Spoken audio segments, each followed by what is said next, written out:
Pronto. Gravação iniciada. Todo mundo de acordo com a gravação, né? Bom dia, boa tarde, boa noite, né? Para quem vai assistir depois. Bom dia para vocês que estão aqui. Hoje a gente vai fazer o nosso sétimo encontro, né? É o segundo encontro deste módulo 2, que é o módulo da Antropologia, Sociologia e Política. Semana passada a gente fez aquele encontro nomeado de Construir sem Política, né? Onde a gente viu o texto sobre a sustentabilidade do Leonardo Boff e a reflexão do Ailton Krenak com relação a alianças afetivas, né, a confluência e tudo mais. Então, a gente deu início a esse modo de compreensão antropológica, sociológica e política da sociedade. Hoje, nós temos dois textos que são textos bem diversos, né?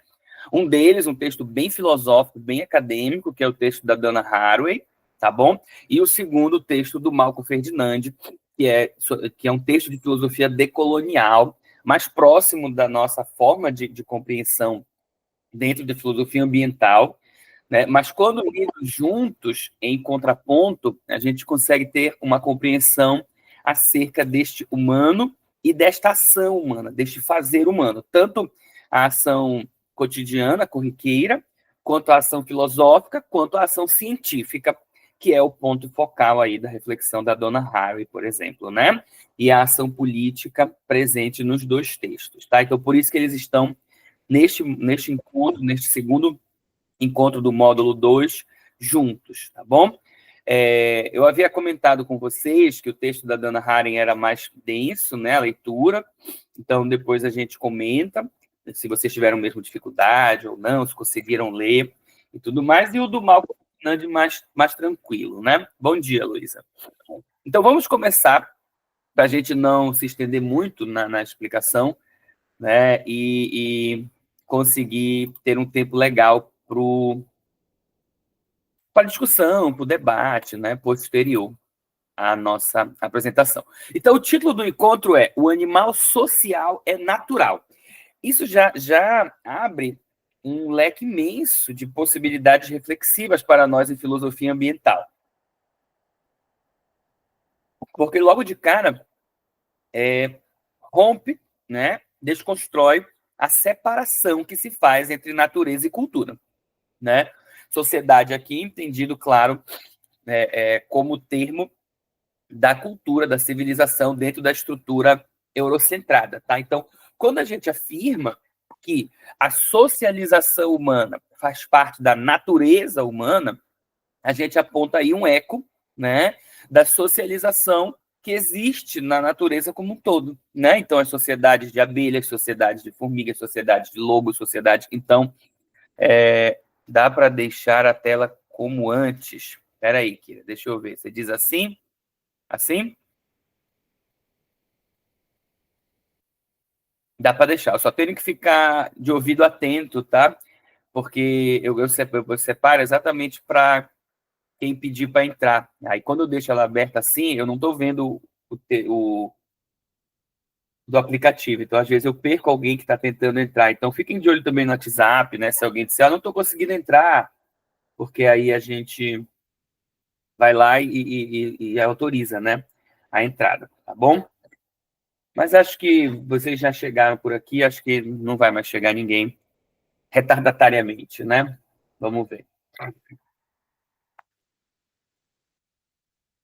Bom, então, dando continuidade.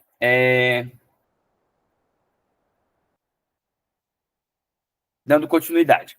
Este primeiro texto, o texto da Dana Haraway, né, trata-se da reinvenção da natureza.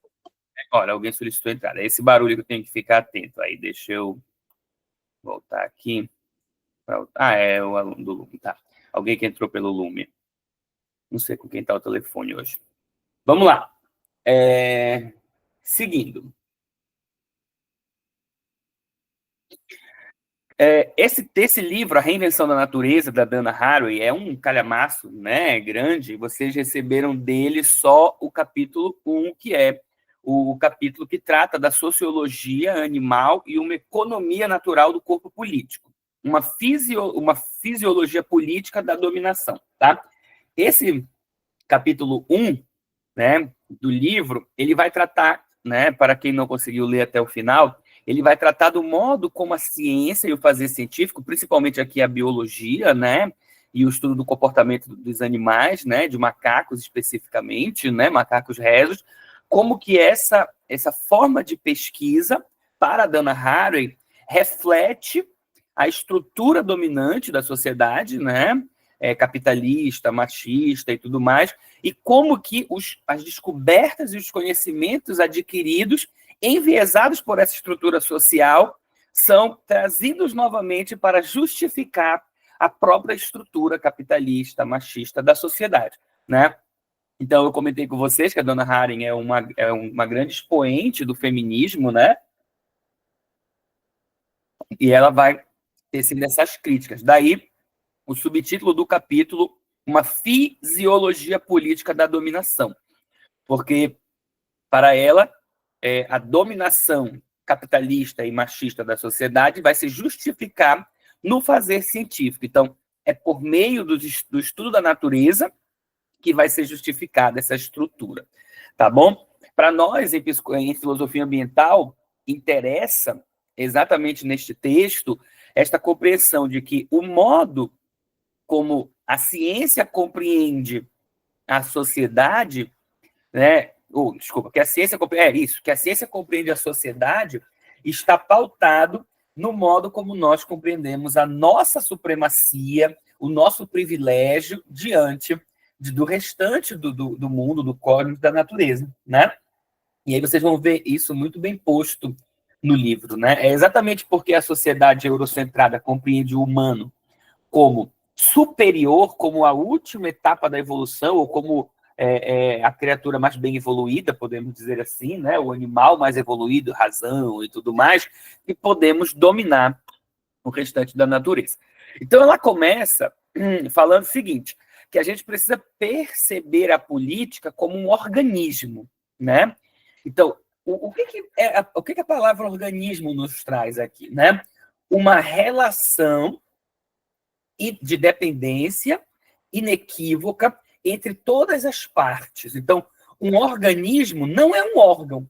Veja, um organismo é um conjunto de órgãos que precisam trabalhar em conjunto exatamente para poder possibilitar o funcionamento de alguma coisa. No caso aqui do corpo humano, por exemplo, se estivermos falando do organismo corpo humano, né? Com o organismo mundo, também dá-se o mesmo. Nós precisamos compreender os diversos órgãos que compõem o mundo. E aí ela propõe a percepção da política como um organismo, ou seja, há diversos elementos, momentos, órgãos na política que precisam ser compreendidos para a gente ter o entendimento do todo do corpo político, né? E aí ela cita aí, olha, o cidadão, a cidade, né? Cosmos construídos sobre os mesmos princípios. Então, tanto a cidade onde nós vivemos, onde ela vivia, né, década de 90, como as pessoas que compõem esta cidade são regidas pelos mesmos princípios, né, que o cosmos, no fim das contas, né? Então, este organismo política faz parte de um outro organismo maior, tá? Ela diz o seguinte, a ciência, e aí acho, será que alguém solicitou a entrada? Deixa eu ver. Sim, a Maria. Pronto. A proposta dela, então, é apontar que esta ciência, essa estrutura antropocêntrica vê os grupos humanos como um espelho das formas naturais, né? Veja, e aí ela diz, este modo de ver continua a ter uma força científica muito grande, continua a ser imaginativo e intelectualmente poderoso. Esta ação, esta atitude de enxergar no comportamento social humano um espelho do comportamento natural de grupos animais, por exemplo, né, diversos do humano, continua a ser algo que é poderoso na época dela. E ela vai dizer que isso vem desde tempos muito antigos, basta ver, né, a revolução provocada pelo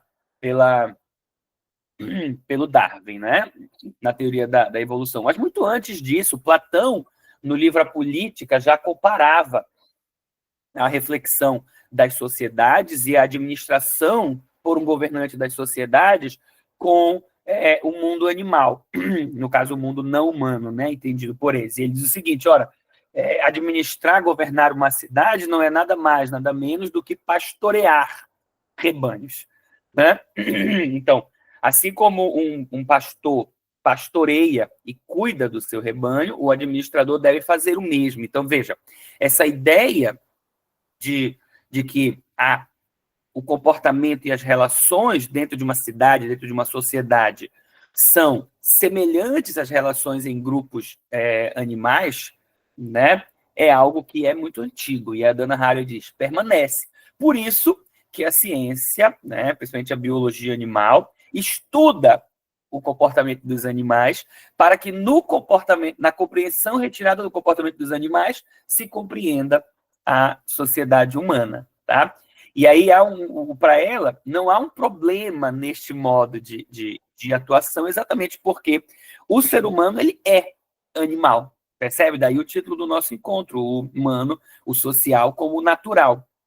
Para a Dana Haraway, o problema vai surgir exatamente quando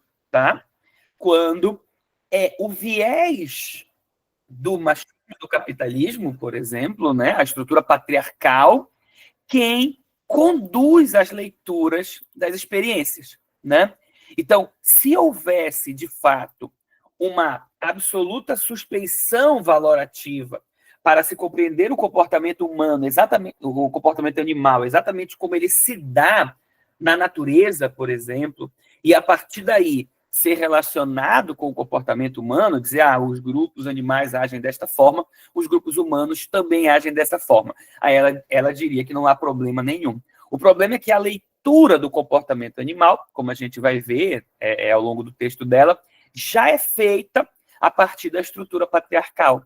Já se nomeia, por exemplo, o macho alfa numa alcateia, por exemplo, né? O líder do grupo dos macacos, a abelha rainha. Então, já se nomeia a observação do comportamento animal a partir das construções humanas, quando a proposta deveria ser o contrário, né? Deveria ser compreender a sociedade humana a partir do que se observa no mundo animal.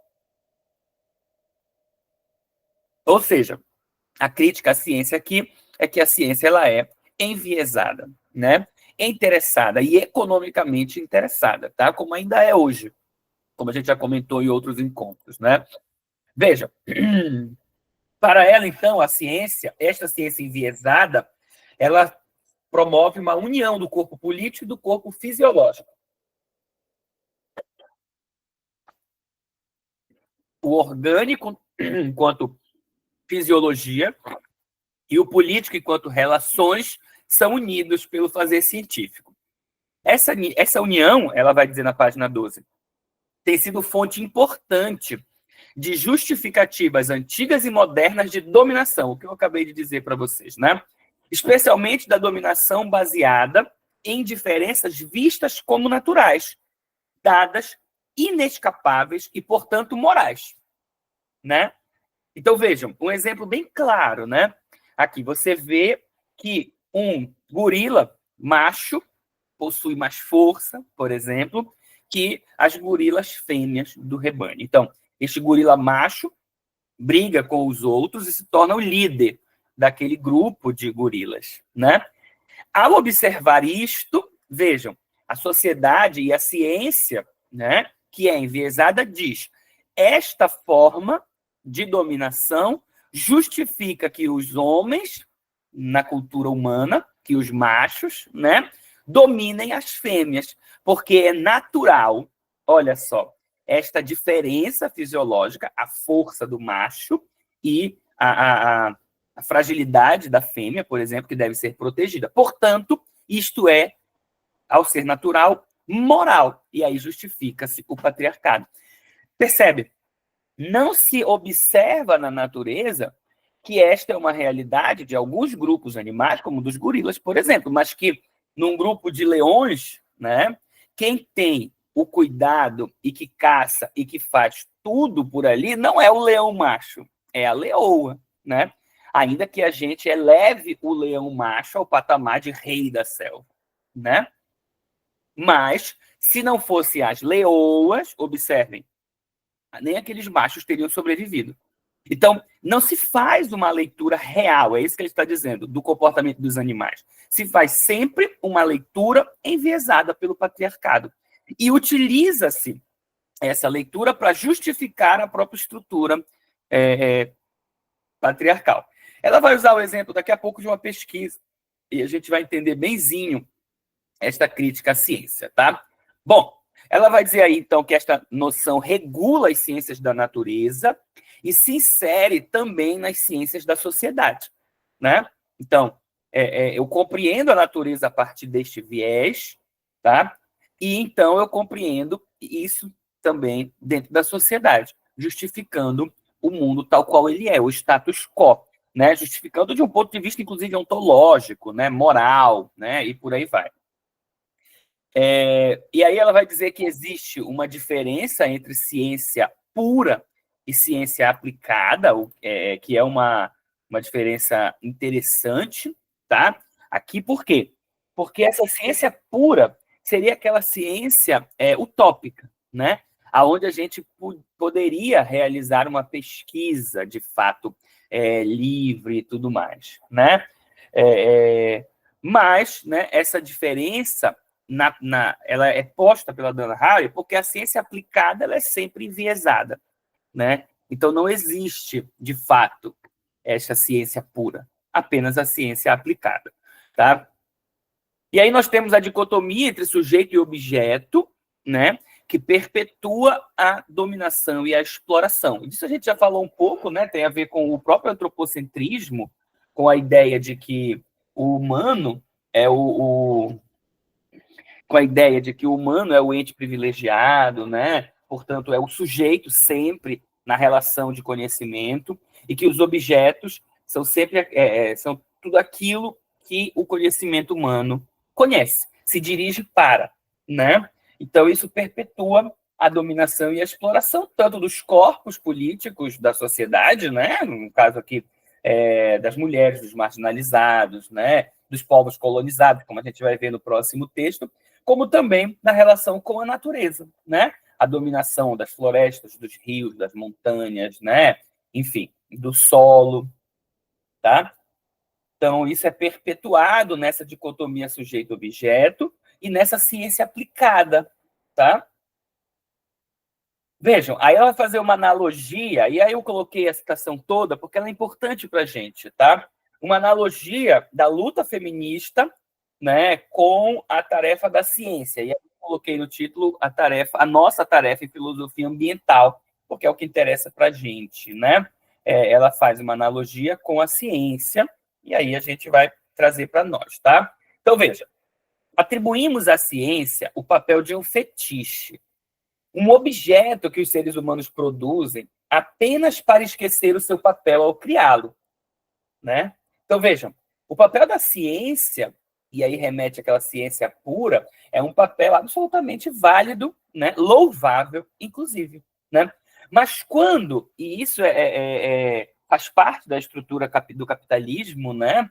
Quem tem alguma leitura de Marx já compreende o que ele nomeia de fetiche da mercadoria, por exemplo, né? O fetiche do produto. Então, quando a ciência se transforma em fetiche, ela se transforma em um objeto de desejo, né? Que eu quero ter porque eu quero ter, né? E isso faz com que a gente esqueça aquela raiz louvável do fazer científico, né? É disso que ela está falando aí. Desconectada do jogo dialético dos seres humanos com o mundo ao redor, né? Na satisfação de necessidades orgânicas. Então, a gente desconecta a ciência, tá? Com o seu valor primordial, louvável, né? Ontológico, de saber sobre nós e sobre o mundo e sobre a nossa relação com o mundo, e a gente passa a fazer ciências apenas para satisfazer necessidades orgânicas, né? Inclusive necessidades que a gente nomeia serem necessidades orgânicas, mas que nem o são, tá? E a gente cria como necessidade. Cultuamos a ciência de um modo perverso, como um fetiche reificado, né? Não é retificado, é reificado, tá?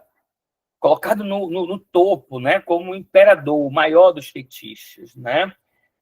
Vejam, isso nós fazemos, né? Durante a pandemia, os conservadores, né, atacaram de todo modo a ciência, né? E em defesa da ciência, que é preciso fazer a defesa da ciência, claro, né? Mas nós fazemos essa defesa deste modo que a dona Harry está fazendo, né? Reificando a ciência, como se ela fosse, de fato, aquilo mais absoluto e belo e divino que nós, seres humanos, criamos e possuímos, né? E aí a gente acaba saindo de uma defesa séria, consciente, responsável da ciência, que permite que a gente compreenda, inclusive, os limites da ciência e faça as críticas quando ela está ultrapassando esses limites, porque a gente acaba sendo enredado no chamado mito da cientificidade, né? O mito da cientificidade é tão perigoso quanto o negacionismo, né, dos conservadores apresentados, por exemplo, no Brasil durante a pandemia, né? Negação da vacina e essas coisas todas. Então, ambos são extremos absolutamente perigosos. Por quê? O mito da cientificidade desconsidera todas as outras formas de compreensão, de conhecimento e de modos de ser no mundo, porque só a ciência é válida, né? Vocês já ouviram falar da cientologia, que é muito famosa em Hollywood, por exemplo, né? Tom Cruise e companhia são todos cientologistas, né? A ideia e investem muito dinheiro nisso, né? A ideia de que a ciência irá salvar a humanidade, a ciência é o caminho para toda a salvação, né? Então isso é absolutamente perigoso, tá? Bom, e aí ela vai dizer, olha, cultuamos a ciência de modo perverso, como um fetiche reificado, de dois modos. Quais são esses dois modos? Um, ao rejeitar completamente a disciplina científica e técnica, desenvolvendo, aí ela está falando do feminismo, tá? Ou da luta feminista, ó.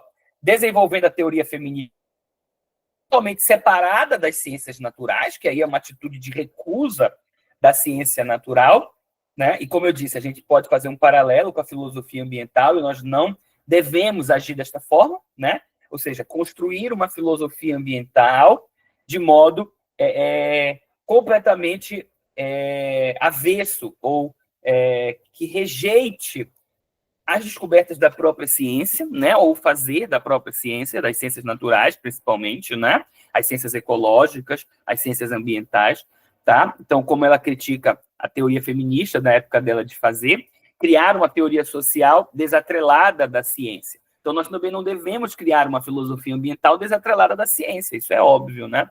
E a segunda forma de reificação fetichista da ciência, né? Desse culto da ciência que ela observa nas teorias feministas da época dela e que nós devemos evitar em filosofia ambiental é a seguinte, olha, ao concordar que a natureza é nossa inimiga, né? E que devemos controlar os nossos corpos naturais, e aí ela está falando bem especificamente mesmo do feminismo, ó, através de técnicas fornecidas a nós pelas ciências biomédicas, a todo custo para entrar no reino sagrado do nosso corpo político-cultural, conforme ele é definido pelos teóricos liberais e radicais, da política econômica, ao invés de defini-lo por nós mesmos. Então, vejam, essa crítica também serve para nós, né, em filosofia ambiental.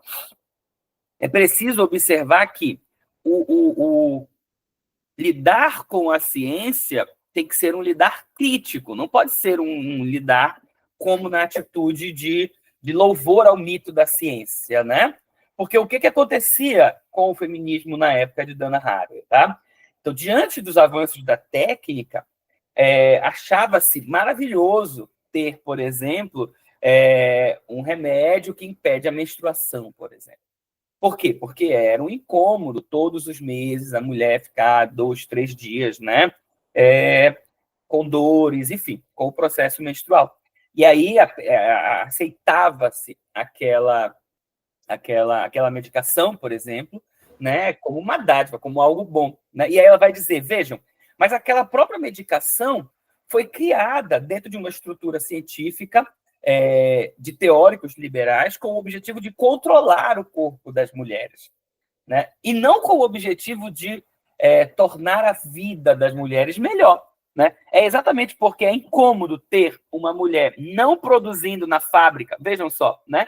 Durante 3 dias, todos os meses, né? Ou de tempos em tempos, né? Todos os meses, mais ou menos, né? Que eu preciso impedir que ela fique menstruando para ela poder produzir e trabalhar mais. Então, é preciso ter esse pensamento crítico, né? Na filosofia ambiental, nós precisamos ter também este pensamento crítico. Então, as descobertas científicas, as teorias científicas, né, os projetos sustentáveis, né, dentro da ciência, eles precisam ser observados.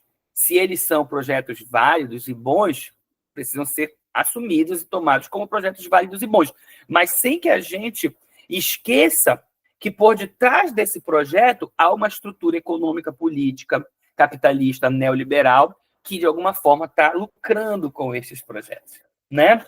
Vocês lembram que eu comentei com vocês, encontros atrás, sobre, por exemplo, um projeto no Sul de utilização, de transformação da casca das ostras que são consumidas, né, em grande escala, principalmente nos litorais do Brasil, em mármore, por exemplo, para fazer pisos, azulejos, né, revestimentos de piso e de parede, por exemplo. Então, você tem um projeto que dá um destino a um material que é a carapaça, né, da ostra, o que resta da ostra após o consumo, né? Mas este projeto ele não é feito apenas de forma com o intuito de vamos salvar a natureza, essa coisa toda. Ele há um interesse econômico por detrás, ele vai virar um produto que vai ser vendido. Então, a gente não pode esquecer isso, tá?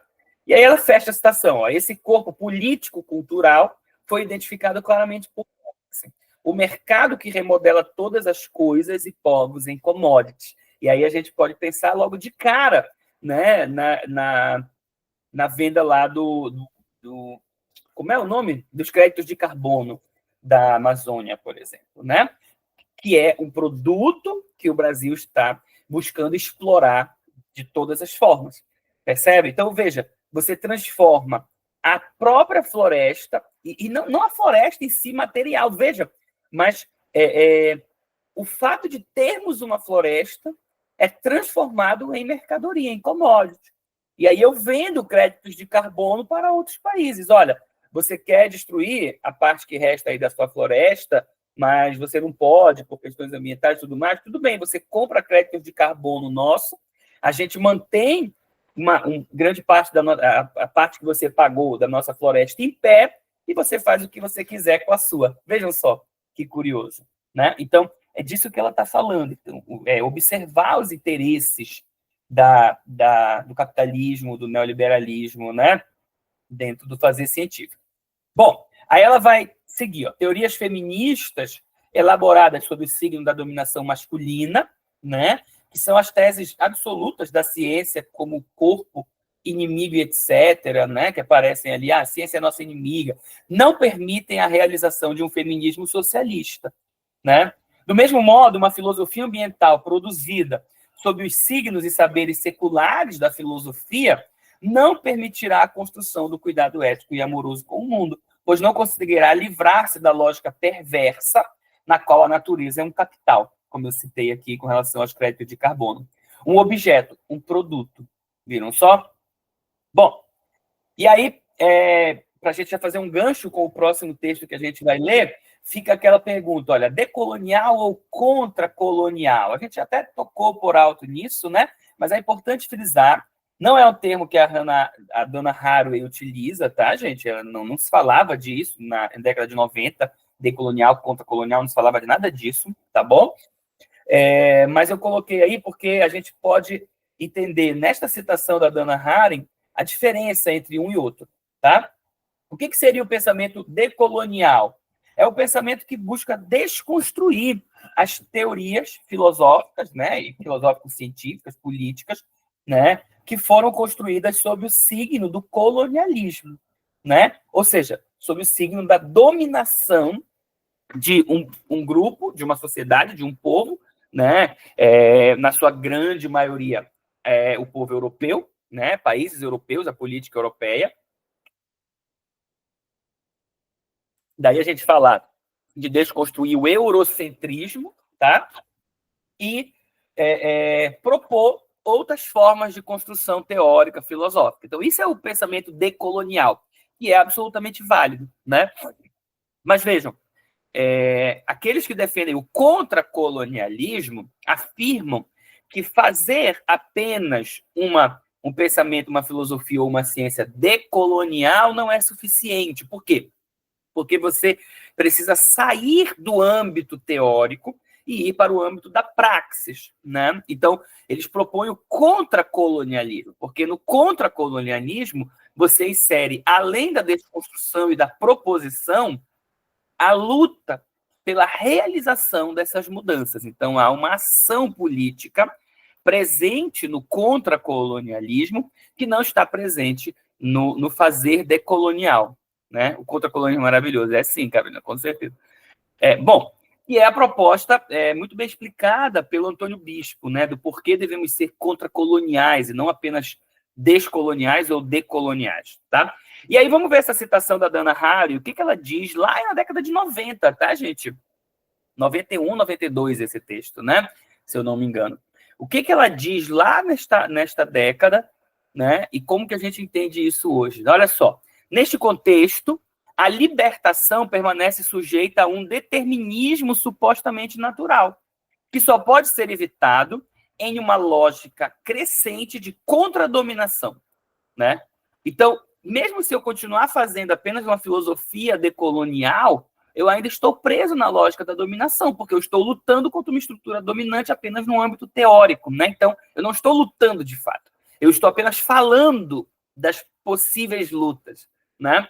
Então, quando ela fala de lógica crescente de contradominação, ela está falando de ação, de luta propriamente dita. Por isso que a filosofia ambiental ela precisa ser, como a gente citou desde o primeiro encontro, uma praxis viva. É preciso agir e não apenas propor, tá? E aí tem mais uma citação um pouco grande, mas acho é interessante para a gente entender a Dana Haraway. E aí a gente começa a falar da pesquisa mesmo que ela vai citar. Entendo que o humanismo marxista significa que a posição fundamental do ser humano no mundo é sua relação dialética com o mundo que o rodeia. Então, isso é muito importante, tá? Porque, às vezes, a gente lê críticas ao marxismo, ou tenta mesmo ler e falar do marxismo, ignorando a relação dialética. Então, você nunca consegue compreender, de fato, o marxismo. Não existe marxismo sem dialética, sem relação dialética, ou seja, sem tese e antítese, gerando sínteses.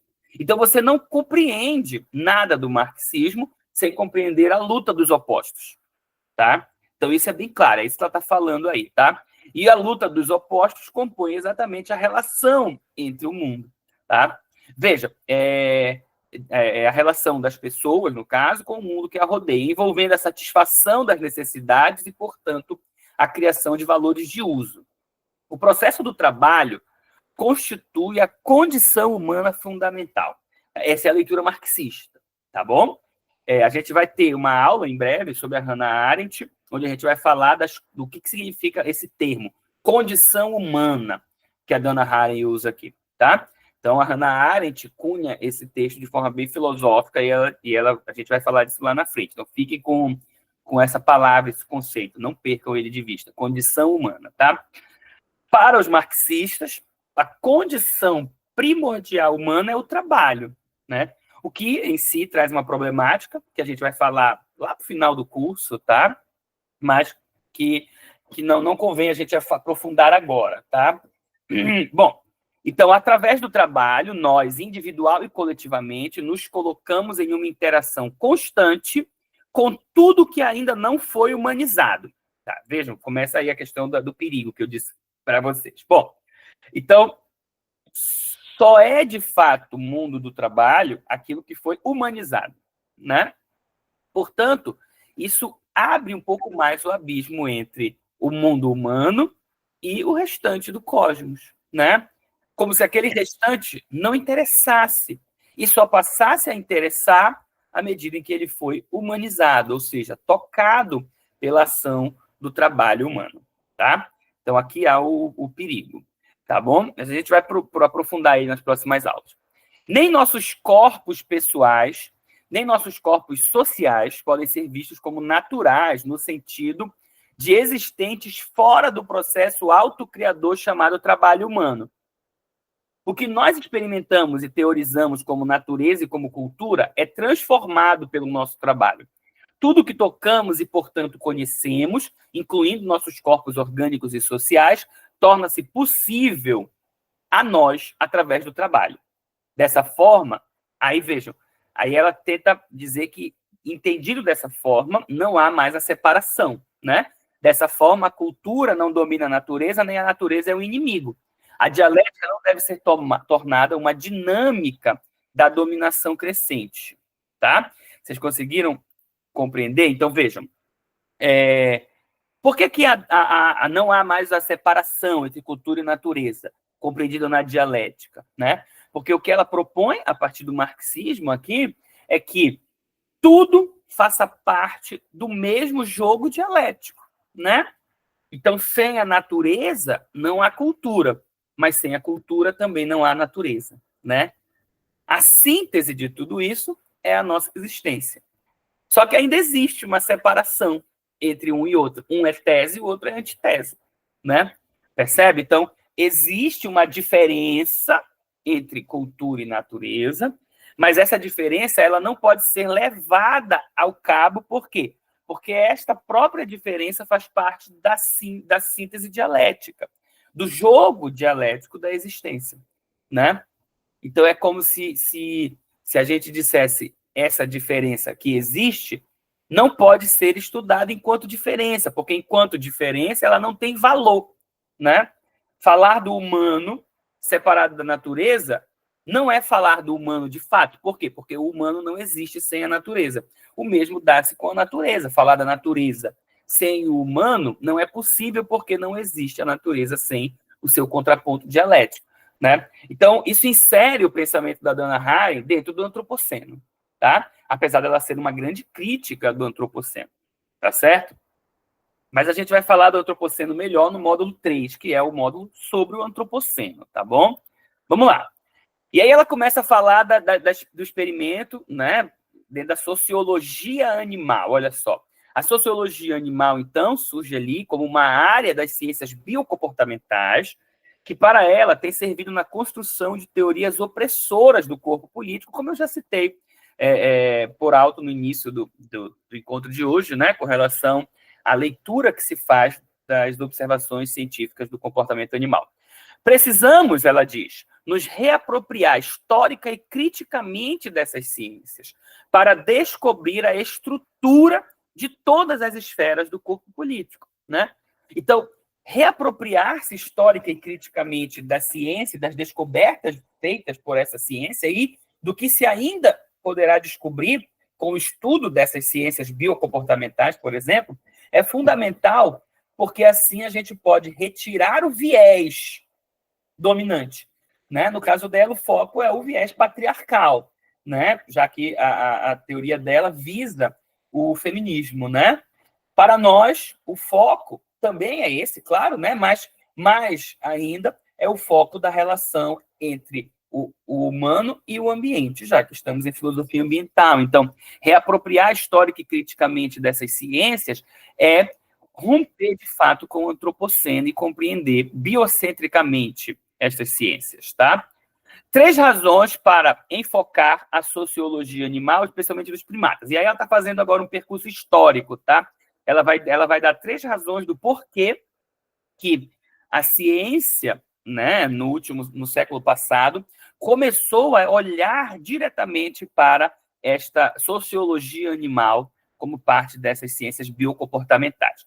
Então, a primeira razão, ela vai dizer, é que os temas e procedimentos elaborados na divisão entre natureza e cultura surgem no mesmo período em que as ciências sociais ganhavam sua autonomia, né? Então, o início do século passado é quando a sociologia começa a ganhar espaço como ciência verdadeira, a própria história, a psicologia, a linguística, a antropologia, né? Então, as ciências humanas começam a ganhar fôlego e força separada das ciências naturais, né? E aí, vejam, junto com, com essa descoberta ou essa ampliação do interesse em estudar a sociologia dos animais, por exemplo. Então, crescendo juntos, nós temos uma redução das ciências humanas, das naturais, em um modelo laboratorial a serviço do sistema neoliberal para ela. Vejam, né? Então, ganhando essa autonomia, né? Essa autonomia, você já deve ter estudado isso em outros momentos, né? Essa autonomia, ela é alcançada exatamente quando eu começo a falar cientificamente em ciências humanas com mesmo conceitos e linguagens e experimentos das ciências naturais, né? Não à toa, a psicanálise freudiana, ela se esforça sempre e cada vez mais para parecer uma ciência natural, né? Toda a construção do corpo, por exemplo, da mente, né? Do corpo no sentido do corpo intelectual humano, né? Consciente, pré-consciente, inconsciente, barreiras do inconsciente, né? Então, esses desenhos, esses esquematismos, eles não têm a ver com ciências humanas, eles têm a ver com ciências naturais, né? E aí vamos pensar, por exemplo, em outras abordagens na psicologia, né? A psicologia comportamental, o estudo do comportamento, os experimentos que são feitos em laboratórios com os animais, vejam só, né? Tá? Bom, e isso em outras ciências humanas também, tá? Na geografia, na história. Veja o que ela diz na citação da página 18 e 19. Os animais continuaram a ter um estatuto especial como objetos naturais que podem mostrar às pessoas suas origens e, portanto, sua essência pré-racional, pré-administração, pré-cultural, né? Então, é como se eles dissessem, olha, os humanos, tanto nas ciências humanas quanto nas ciências naturais, tá? Existe essa redução, como eu disse, das ciências humanas às ciências naturais. Então, os animais são exatamente como os seres humanos, só que sem a razão, sem a cultura, sem a civilização. Se nós estudarmos os animais, nós podemos compreender qual que é a natureza humana sem a cultura, sem a razão, sem a civilização. Portanto, nós podemos entender também qual é o papel da cultura, da razão e da civilização, porque a gente já compreende o que é o humano sem essas coisas, depois a gente passa a acrescentar essas coisas, né? Então, esse é o raciocínio na época, tá? Veja, esses animais, eles têm este lugar especial como objetos naturais, mas é um lugar ambíguo, né? Em seu lugar na doutrina da autonomia das ciências humanas e naturais. Apesar das pretensões da antropologia, vejam, de ser capaz de entender os seres humanos somente através do conceito de cultura, e aí ela está visando exatamente os estruturalistas, por exemplo, né? Lévi-Strauss, Claude Lévi-Strauss, por exemplo, tá? Então, apesar das pretensões de entender o humano apenas com a noção de cultura e as pretensões da sociologia de não requerer nada, senão a ideia do grupo social humano, as sociedades animais têm sido extremamente empregadas na racionalização e naturalização das ordens opressoras de dominação do corpo político. Então, há aqui um ponto de união entre o fisiológico e o político para os teóricos liberais modernos.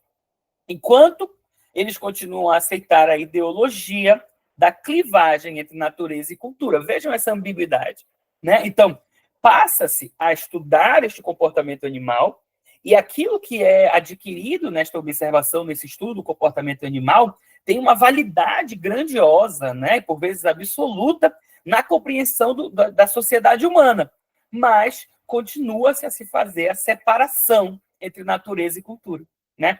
Então, esse paradoxo é curioso, né? E a Dana Haraway observa aqui, né?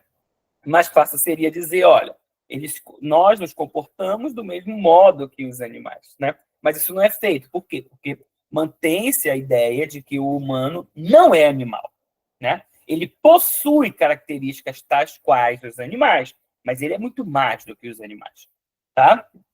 Que é o antropocentrismo, tá? Segunda razão, ela vai dizer, olha, tem sido central na perpetuação da naturalização do patriarcado, né? Então, esses teóricos neoliberais são homens, na sua imensa maioria.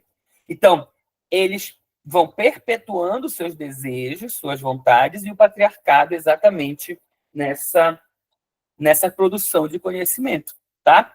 Veja qual é a citação dela na página 19. Ó.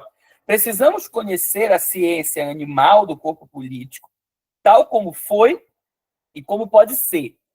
Acredito que o resultado de uma ciência libertadora dos grupos animais, olha, ela começava a falar disso, que só ganhou de fato corpo e lugar já nos anos 2000, né, de fato, né?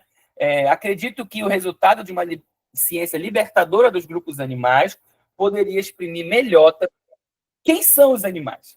Podemos libertar a natureza ao nos libertarmos. Olha, isso é muito interessante que ela diz aqui, né? Porque trata-se, ela diz, de eliminar essa separação, essa cisão entre humano e mundo animal e natureza, né? Só que como ela não era uma teórica dos direitos animais, à época ainda, ela não aprofundava isso. O foco dela, voltando, era ainda a luta e a teoria feminista, né? Mas é a própria Dana Haraway que escreve recentemente, alguns anos atrás, um belíssimo texto chamado Manifesto das Espécies Companheiras. Isso aqui que está no meu colo, por exemplo, uma espécie companheira, né? Quem tiver interesse, né, pode dar uma lida. Eu tenho, inclusive, em PDF, eu posso enviar para vocês. O Manifesto das Espécies Companheiras já é uma compreensão, né, sem a cisão, de fato, né? Sem aquela primazia do humano, o privilégio do humano. Já não é mais antropocêntrico, né? Ou como ela nomeia, Dana Haraway, capitalocêntrico. É ela quem cunha este termo, capitalocêntrico, né? Mostrando que, para além do humano no centro de todas as coisas, o que está no centro é o capital. Tá? E a terceira razão, ó, a estrutura de dominação se insere no próprio fazer científico, de modo que a própria objetividade das ciências animais é uma falácia, né? Como eu citei com relação ao estudo, por exemplo, de gorilas, ou do comportamento do grupo de leões, por exemplo, e leoas. Então, é uma falácia essa observação objetiva do comportamento animal. Porque não existe objetividade, o que existe é um viés neoliberal, patriarcal, capitalístico, que me faz ler, como ela vai tratar agora no exemplo que ela traz. Olha, ficamos face a face com a necessidade de uma compreensão dialética do trabalho da ciência em produzir para nós o nosso conhecimento da natureza. Tá? E aí ela vai citar a pesquisa, como eu falei, feita com macacos rhesus, que são macacos da Ásia, grandes primatas, compreendidos como os mais próximos ali, né, na época dos humanos. Então, vejam, as cobaias, esses macacos rhesus, né, eles eram moldados com o objetivo de realizar um estudo, mas eles moldavam a cobaia com o próprio objetivo do estudo realizado, né? Que é idealizado, que é visando o humano também idealizado, né? Ora, você pegar, como quem leu, viu como se dá o experimento, né? Eles pegaram uma grande quantidade desses macacos e levaram para uma ilha onde não existiam esses macacos, uma ilha isolada, e soltaram estes macacos nessa ilha e ficaram observando o comportamento desses macacos. Vejam, esses macacos não estão no ambiente natural deles, eles estão num ambiente construído, né? Portanto, observar aquilo já não é uma observação objetiva da natureza, né? É como quando a gente escuta antropólogos, psicólogos, né, analistas do comportamento, sociólogos, dizerem que reality shows como o Big Brother Brasil, por exemplo, né, são grandes palcos para a observação do comportamento humano. Veja, isso é um grande absurdo e uma falácia, né? Porque não são. Porque o comportamento humano dentro de um reality show, por exemplo, não é o comportamento humano. Ele é um ambiente absolutamente não natural, idealizado. Então, o máximo que se pode observar ali, cientificamente, por exemplo, é como o ser humano se comporta em um ambiente de estresse, por exemplo, né? Ou como que se dá a atitude de pessoas num jogo visando ganhar um prêmio em dinheiro, por exemplo. E isso pode ser observado, porque trata-se daquele ambiente. Agora, dizer que o comportamento dentro de um reality show é um reflexo do comportamento real do ser humano, isso não é válido, como não era válido e não é ainda com relação a cobaias animais, né?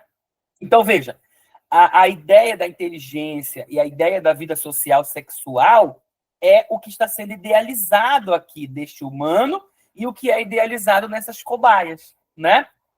Percebe? Então, a gente vai já prosseguir. Eu só vou seguir esse parênteses do reality show, né? Para quem ainda não sabe, né? Em 2018, eu estive lá no Big Brother Brasil. Eu participei do Big Brother Brasil em 2018, né? Eu era o representante de Belém do Pará lá, cabeludo, enfim, né? No Big Brother. Então, além de falar de fora como observador, eu estive lá dentro, né? Eu observei lá de dentro, né? Fiz o experimento em loco, podemos dizer assim.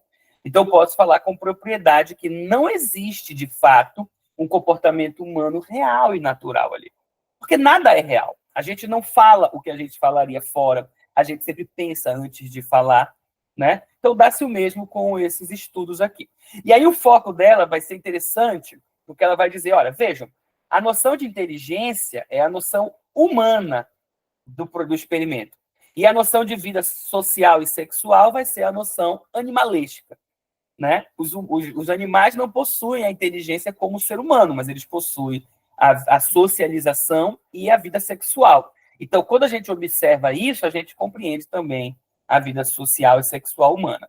Tá? Então, a inteligência vai ser a marca perfeita da evolução, né? Vai ser as qualidades individuais que estavam e estão fundamentalmente ligadas ao índice central de inteligência, né? Essa inteligência, por sua vez, deve controlar e harmonizar o comportamento social e sexual. Vejam como estas teses elas já estão postas, mesmo antes da realização de qualquer experimento, né? Isso é antiguíssimo, isso remonta à origem da filosofia grega, por exemplo, né? Essa ideia do e que ganhou grande força na Idade Média com o cristianismo, né? A tese de que a razão tem que controlar os impulsos sexuais, os desejos, que esses desejos são animalescos, são selvagens, né? Percebe? São pecaminosos e a razão deve dominá-los e controlá-los, né? Então, essa tese ela já está posta. E aí, quando se observa o comportamento dos macacos rezos na ilha, no experimento que ela está narrando, você já vai com essa tese pronta, enviesada. E aí, vocês puderam ler, ela vai dizer coisas, por exemplo, como: tiramos o alimento, reduzimos o alimento e tal, não sei o quê. E aí, percebeu, olha que loucura, que algumas fêmeas iam até o macho alfa, né, o líder do grupo, né, e aí cediam as relações sexuais para conseguir o alimento, né? Olha que doideira da leitura. Eles diziam: vejam, esse também é o comportamento de muitas mulheres na nossa sociedade, né? Elas se prostituem para conseguir dinheiro, alimento, comida. Olha que loucura. Olha que leitura enviesada, machista, patriarcal, né? Enfim, é disso que ela está falando, tá? De uma ciência que não é nada objetiva. E aí a ideia do corpo político natural surge, mas, de novo, não é natural de fato, é uma construção enviesada, tá? Ordenar e reger para criar uma sociedade. E aí começa-se a surgir a força política mesmo, agora num sentido de dominação absoluta, né? Muito mais do que administração e salvaguarda de uma sociedade, né? De cuidado, agora vem a dominação, né? Eu tenho que ordenar e reger. Isso é muito forte nos Estados Unidos, isso cria toda a estrutura, por exemplo, militar americana, né? Ela se baseia nisto daí. Daqui surgem muitas teses sobre a primazia do macho e a troca de sexo por privilégio por parte das fêmeas inferiores, vejam, né? Surge dessas pesquisas, que já são pesquisas enviesadas, né? Como eu disse para vocês, essa estrutura patriarcal, machista, que vai além da estrutura macho e fêmea, tá? Por exemplo, vai para as questões racistas também, a ideia de que o branco é superior ao humano de pele negra, por exemplo, né? Ou ao humano de pele vermelha, no caso dos nativos americanos, né? Então, você tem a ciência justificando esses preconceitos e essas teses já preconcebidas, né? Logo, não é uma ciência de fato objetiva, pelo contrário, é uma ciência enviesada, né? Esta e outras pessoas, né? Ações, né? Não esquece, não é pessoa, essas e outras compreensões, teorias sobre o sexo e seus modos deveriam mostrar a base orgânica da qual a cultura emergiu, ou seja, a partir da animalidade. Então, essa era a ideia, que essa observação revelasse o fundamento no qual a cultura surge, que é a animalidade humana enquanto natureza. Tá? Mas olha o que ela diz na página 24. Quase não se notou que esses objetos naturais, entre aspas, foram projetados inteiramente de acordo com o sentido de múltiplos níveis de um ideal de engenharia humana. E esse quase que ela põe aí é apenas uma gentileza, porque, de fato, não se notou que esses objetos naturais, esses macacos, né, no experimento, por exemplo, não são naturais. Né? Nem eles são naturais, nem a leitura que se faz dele é natural, porque a própria leitura que se faz, ela já não é objetiva, de fato, ela é subjetivada pela estrutura patriarcal, machista, preconceituosa, no caso racista, né? Classista, vejam. Então, elitista, todas essas, xenofóbica, por exemplo, estão na base dessas compreensões. Bom, e aí nós temos alguns experimentos de observação. Fundadores de uma teoria, os fundadores de uma teoria organísmica da dominância. Isso levou à conclusão de que é necessária uma hierarquia. Vejam, eles retiraram, em algum momento do experimento, os líderes dos grupos e eles perceberam, olha como é curioso a leitura enviesada, né? Os grupos dos macacos réus estavam vivendo na ilha e aí, em algum momento, eles tiraram os líderes para observar o que acontecia. E aí, o que aconteceu é que começou a briga nos grupos para ver quem seria o próximo líder, né?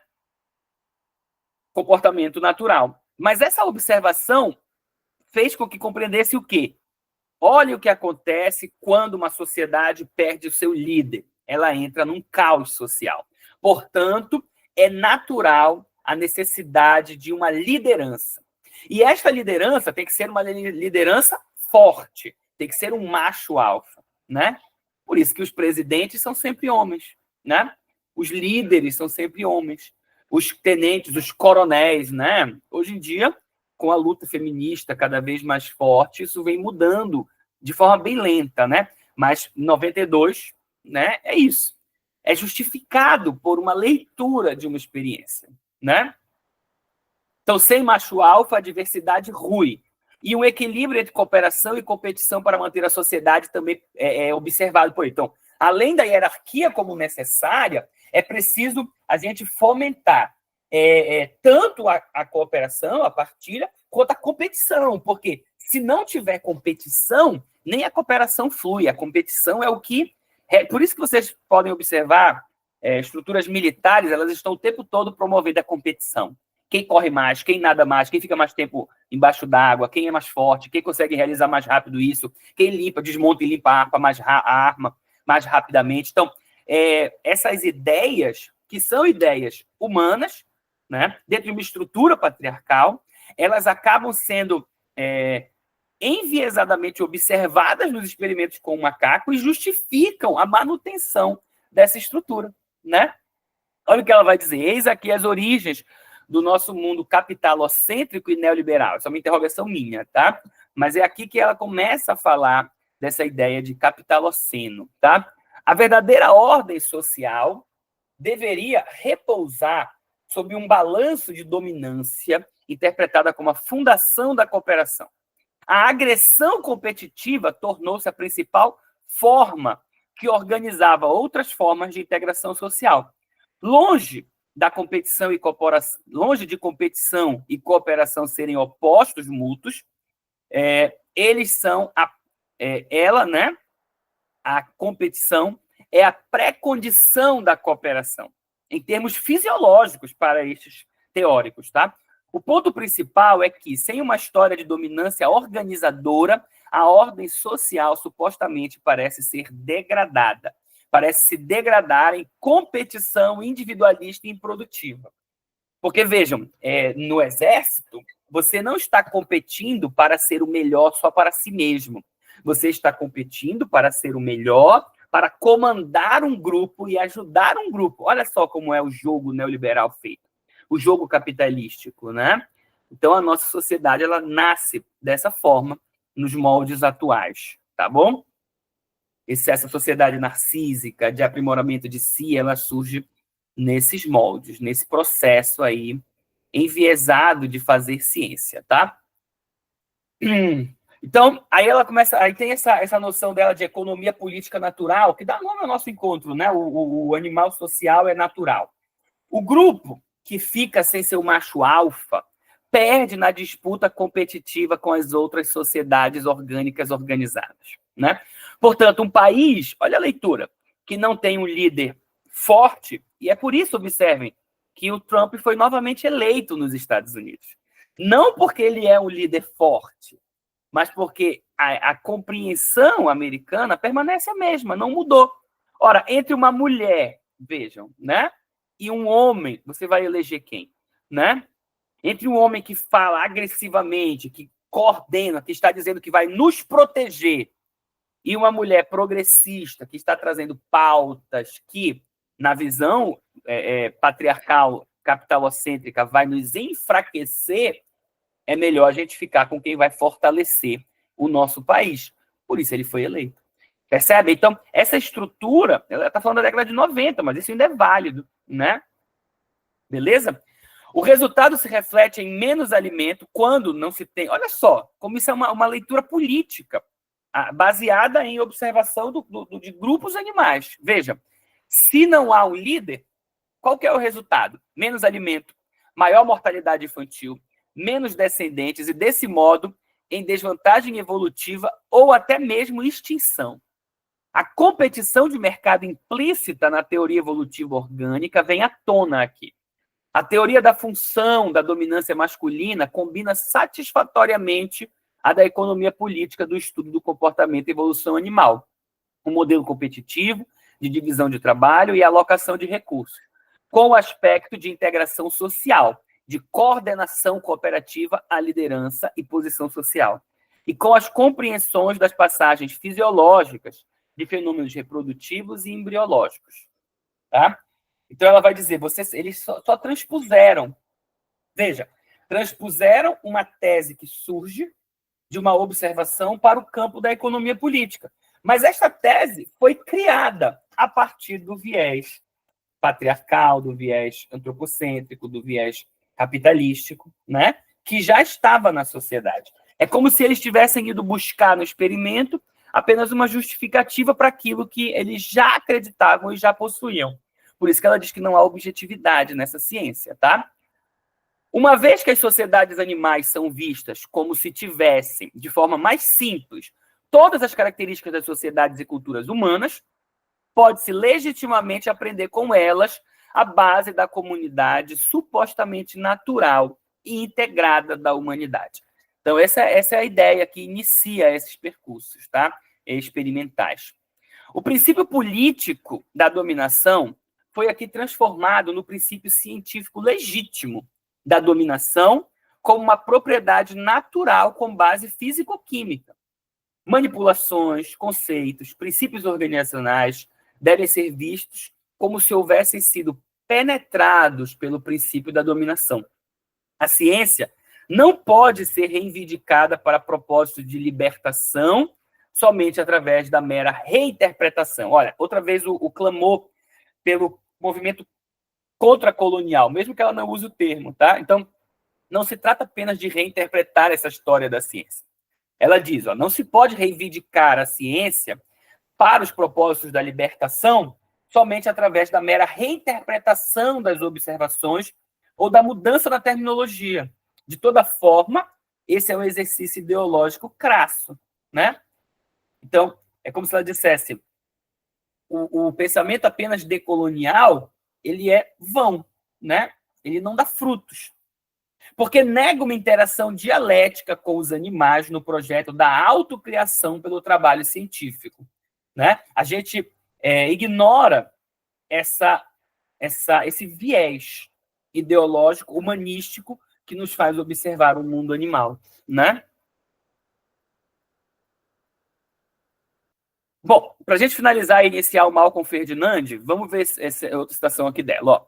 Um corolário desse requisito é a rejeição de todas as formas das reivindicações ideológicas de pura objetividade, ou seja, não há objetividade. Então, a gente tem que reivindicar essa compreensão de que não há objetividade na ciência. Olha, objetividade enraizadas na clivagem sujeito-objeto que legitimou nossa lógica de dominação da natureza e de nós mesmos, né? Então, a gente tem que ter consciência disso e assumir que não há objetividade, né? E quando um cientista diz que é preciso fazer o desassoreamento do rio, por exemplo, né? Não é o rio quem está demandando essa necessidade. É o humano quem está exigindo isso. É o humano que precisa que aquele rio seja desassoreado, por exemplo. Para o rio, tanto fez e tanto faz, se ele está com uma grande quantidade de, sei lá, de terra, de pedras, de coisa ali no seu leito, né? Ele é rio. Se ele quiser, ele inunda, ele cheia, ele cresce, né? E isso não vai fazer diferença para ele, mas para nós sim. Então, vejam, é isso que ela está dizendo aqui. Nessa clivagem sujeito-objeto, que funda a separação entre o humano e o resto, a natureza, né? Tudo que não é humano, né? Isso mostra que não há objetividade na ciência. É preciso compreender isso, tá? Se nossa experiência é a da dominação, nós iremos teorizar nossa vida de acordo com os princípios de dominância, né? Isso é muito legal, porque ela está falando do feminismo, mas serve para nós, tá? Então, se a nossa experiência de vida, de sociedade, é a experiência da dominação da natureza, como é que a gente vai produzir teorias fora disso daí, sem reconhecer e desconstruir essa vigência da dominação, né? É por isso, vejam, que o conceito de sustentabilidade da ONU é aquele conceito bizarro que a gente viu no último encontro. Um conceito antropocêntrico, pautado na necessidade humana, né? Por quê? Porque ele surge da experiência deste abismo que separa o humano e a natureza. Tá? À medida que transformamos as fundações de nossas vidas, saberemos, à medida que transformarmos as fundações de nossas vidas, saberemos como construir ciências naturais para sustentar nossas relações com o mundo, né? Por isso que o trabalho na filosofia ambiental, ele começa pela desconstrução do humano. Por isso aquele módulo de ontologia, né? A desconstrução do humano e da cidade, por exemplo, para que a gente possa reconstruir. Porque a gente precisa fazer uma filosofia e, consequentemente, servir as ciências ambientais, ecológicas e naturais a partir de uma existência ou de um modo de vida que seja contrário ao da dominância, ao da colonização, como a gente vai ver no texto do Malcolm Ferdinand, da ecologia decolonial, já agora. Tá? Então, Malcolm Ferdinand, uma ecologia decolonial, pensar a partir do mundo caribenho. Tá?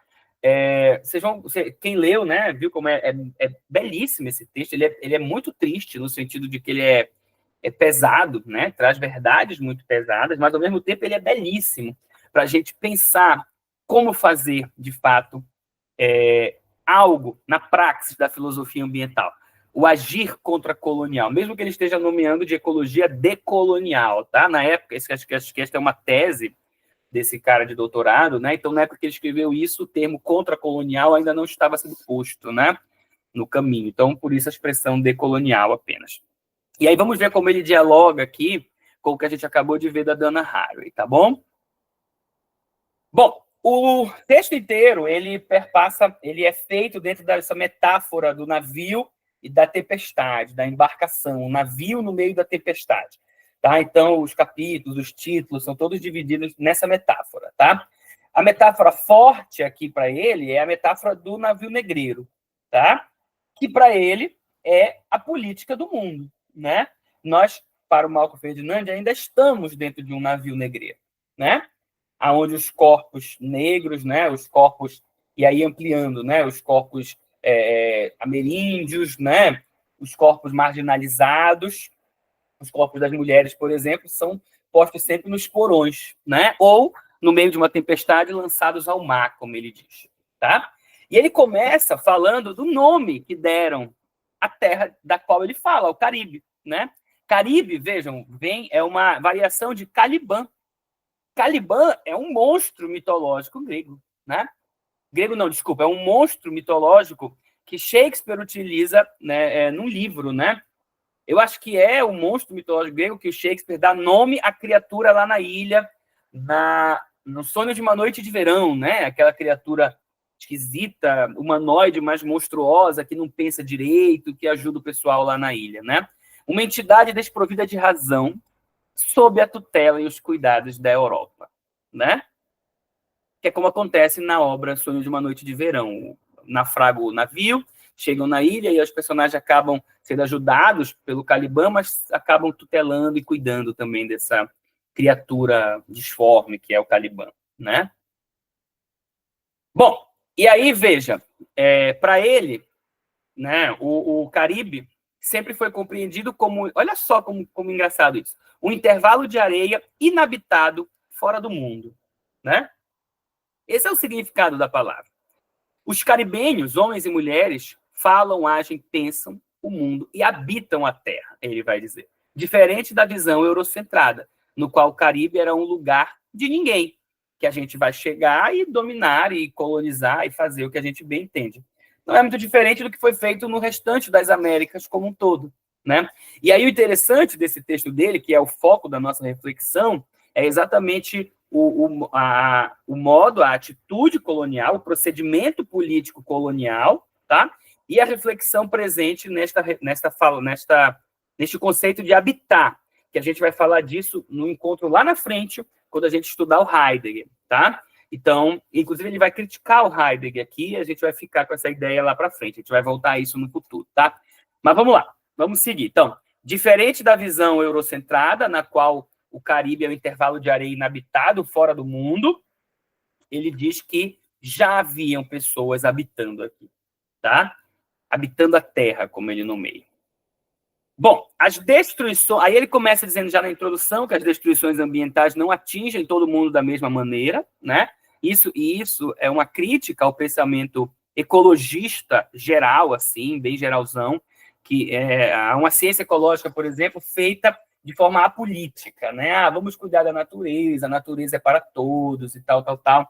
Né? Então, se você faz isso de forma apolítica, você não está fazendo nada a não ser continuar contribuindo para as estruturas de dominação, né? É bem próximo do que a Dana Haraway falou. É preciso compreender os movimentos econômicos e políticos que estão presentes no fazer científico, né? E aqui no fazer científico da ecologia também, tá?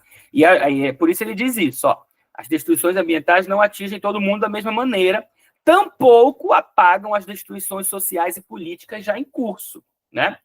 Existe, essa é a tese fundamental dele, uma dupla fratura entre os que temem a tempestade ecológica no horizonte e aqueles a quem o convés da justiça foi negado muito antes das primeiras rajadas de vento, né? Então, essa dupla fratura é a dupla fratura entre aqueles privilegiados pela história, os europeus, os homens brancos, né? Enfim, e aqueles que foram sempre marginalizados, escravizados, genocidizados, né? Nem existe essa palavra, mas assassinados e tudo mais. Bom, então essa dupla fratura precisa fazer parte de um pensamento ecológico e, consequentemente, para nós, da nossa filosofia ambiental. Não se luta em favor do ambiente sem se inserir na luta feminista, antirracista e por aí vai também. Porque tudo, ele vai dizer, faz parte do mesmo jogo existencial de sobrevivência dentro da tempestade, né? Então, se você tem uma catástrofe, um furacão que destrói uma cidade, quem tem dinheiro e é rico pega um helicóptero e vai para uma outra casa que tem uma outra cidade, mas quem é pobre leva o farelo, como a gente diz aqui em Belém do Pará. Né? Tem que ir para abrigos ou tem que tentar sobreviver agora sem a sua casa e tudo mais. Então, é disso que ele está falando. Tá? Ecologia decolonial. Para ele, aí começando o capítulo lá dele 1, né? Caminho para a ecologia do mundo. Tá? E aí ele vai trazer 3 propostas filosóficas no livro dele. Que ele vai dizer, ó, 3 propostas filosóficas orientam a navegação, já que a metáfora dele é essa metáfora da navegação. A primeira proposta é a da constatação da dupla fratura. A fratura colonial e a fratura ambiental, que a gente apresentou há pouco, né? Então, a fratura que provocou toda essa problemática ambiental que estamos vivendo hoje, que tem a ver com essa separação entre cultura e natureza, e exploração da natureza e tudo mais, e a fratura colonial, tá? Revela a distância E essa noção, essa constatação da dupla fratura, para ele, revela a distância entre os movimentos ambientais e ecologistas de um lado e os movimentos pós-coloniais e antirracistas do outro, como se fossem lutas diferentes, ele vai dizer, né? Não são.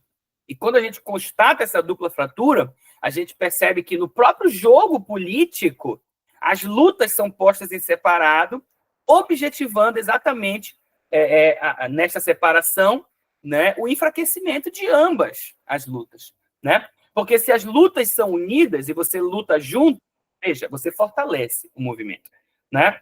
Seja ele o movimento antirracista, feminista, ou o movimento ecológico, por exemplo, né? Agora, quando você separa, você enfraquece, né? Essa é uma tática de guerra muito antiga, né? Tá lá no Sun Tzu, né? A arte da guerra, separar para enfraquecer. Bom, a segunda proposta dele é fazer do mundo caribenho palco do pensamento da ecologia, que é isso que ele faz no livro dele, né? Busca cuidar da dupla fratura, onde velho e novo mundo se encontram pela primeira vez. Então, ele propõe fazer do Caribe o palco deste pensamento, exatamente porque, para ele, no Caribe foi onde o velho mundo e o novo mundo se encontraram pela primeira vez, né? E olha como é interessante essas expressões, porque historicamente chama-se de velho mundo a Europa e de novo mundo, né, as Américas, beleza? Mas se a gente entender no sentido mais ontológico, o modo de vida e existência dos povos originários, ele é muito mais antigo que o modo de vida da civilização europeia. Então, o velho mundo, de fato, deveriam ser os povos ameríndios. E o novo mundo é essa loucura bizarra criada, né, na Europa, né, nos últimos 2000 anos, por exemplo, né? Mas isso é para um outro momento, tá? A terceira proposta do Malcolm Ferdinand diz o seguinte: a partir dessa constatação da dupla fratura e desta assunção do mundo caribenho como um lugar de origem para o pensamento ecológico, decolonial, a gente vai rumar ao horizonte de um mundo, né? Que mundo é esse? Um novo mundo, né? O navio mundo, como ele vai nomear, como horizonte da ecologia. E aqui mundo como prova da solidariedade física do globo e dos ecossistemas da Terra, como local das múltiplas relações sociais e políticas entre todas as pessoas, né? Pessoas humanas e não humanas, né? Partindo aqui do pressuposto de que há vida e subjetividade em todas as formas de vida, né? E que há vida, inclusive, nas formas que nós dizemos que não são vivas, como a água, a terra, o ar, por exemplo, né? Então, esse navio mundo que ruma para este horizonte de um novo mundo, né? Ele parte exatamente desta compreensão, que não é uma compreensão animista, tá, gente? De mundo, como é na espiritualidades, na maioria das espiritualidades ameríndias, tá? Essa relação do animismo, né? Não é o que está em jogo aqui. O que está em jogo aqui é a assunção de que o rio é um ente político, por exemplo, que a montanha é um sujeito político que possui direitos, como a gente viu no encontro passado. Então, é nesse sentido, tá? Que ele está tocando aqui. Bom, Terra como matriz do mundo. Veja, a gente falou disso no encontro passado, com relação à ecologia, né, vindo de Oikos, né? A Terra não é a nossa casa, ele diz logo assim, contrariando o que a gente viu no Leonardo Boff a partir da ONU, né? Oikos significa economia e ambiente, né? Econômica e ambiental. Pensar assim é se manter na estrutura de dominação que se tinha já na Grécia. Porque, veja, oikos era a palavra grega para casa. Como que se dá a relação econômica dentro da casa? Você há um líder, o patriarca da casa. Isso é muito mais antigo que a Grécia também, tá? Isso aí, Abraão, que é sempre o patriarca, né? O oikos. É ele quem manda na casa. A casa é dele. Todo mundo que está na casa, filhos e servos e esposas, são dele, né? Então, se a gente continuar com essa ideia que a ONU prega, né, que a Terra é a nossa casa comum, sem perceber essa nuance, a gente continua na estrutura de dominação, né? Afinal, de quem é a casa? Quem manda e quem obedece na casa? Né? Então, ele já propõe de cara parar com essa história poética. A terra é a casa comum. Né? Então, cuidado ao usarmos essa expressão casa, oikos, que dá origem à palavra ecologia, inclusive. Tá? Veja, a terra, ela é matriz do mundo, ela não é casa. Né? Matriz do mundo significa fazer da ecologia, olha só, uma confrontação com a pluralidade, com os outros além de mim, visando a instauração de um mundo comum. Então, a Terra, ela é mãe, ela é matriz, ela não é casa. Né? Ela exige reverência e obediência, não atitude de controle e dominação. Porque com a sua casa, você quer controlar, dominar, você quer limpar a sua casa, você quer organizar do seu jeito a sua casa, decorar a sua casa do seu jeito. Ora, com a mãe, a matriz, você não faz isso, você concede reverência, obediência. Vejam a diferença entre os termos, né? Por isso que os povos originários, eles não falam de terra, de Gaia como casa, mas de Gaia como mãe, né? É a partir da instauração cosmopolítica de um mundo entre humanos, juntamente com os não humanos, que a Terra pode se tornar não apenas aquilo que se partilha, mas aquilo também que se tem em comum, sem possuir de fato. Né? Porque nós temos uma mesma mãe em comum, mas nós não possuímos esta mãe. Este é o raciocínio que ele está propondo aqui, que é bem mais simples, inclusive, do que toda essa justificação de que a casa de todos tem que cuidar e tal, porque aí você entra no âmbito político, que você não tem como ter uma negociação justa no âmbito político. Quem tem mais força política vence no embate, né? Mais força econômica vence. Agora, se a terra é mãe de todos, então a gente partilha a mesma mãe, né? Aí até que alguém até pode dizer, mas uma mãe gosta mais de uns filhos do que de outros, mas isso não muda o fato de que todos têm a mesma mãe, né? E nem de se é verdade ou não que existe esse gostar mais de um de outros. O que existe é um gostar diferente. Então, vejam, você muda o foco da reflexão, tá? E aí, horizonte de mundo, que é um conceito legal que ele utiliza lá nessa ideia do navio mundo, né? Horizonte de mundo atravessado pelo reconhecimento das experiências coloniais e pelo reconhecimento político da presença dos não-humanos, aquilo que eu disse para vocês, né? O rio e a montanha são sujeitos políticos, assim como a floresta, assim como o tatu, a formiga, a abelha, assim como nós, seres humanos, vivendo na cidade, vivendo na aldeia, vivendo no quilombo, vivendo à beira do rio, vivendo onde nós vivemos, né?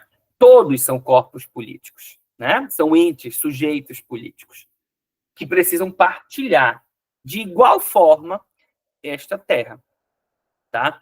E aí ele põe uma pergunta aí, né? Como fazer mundo entre os humanos, com os não humanos, na Terra?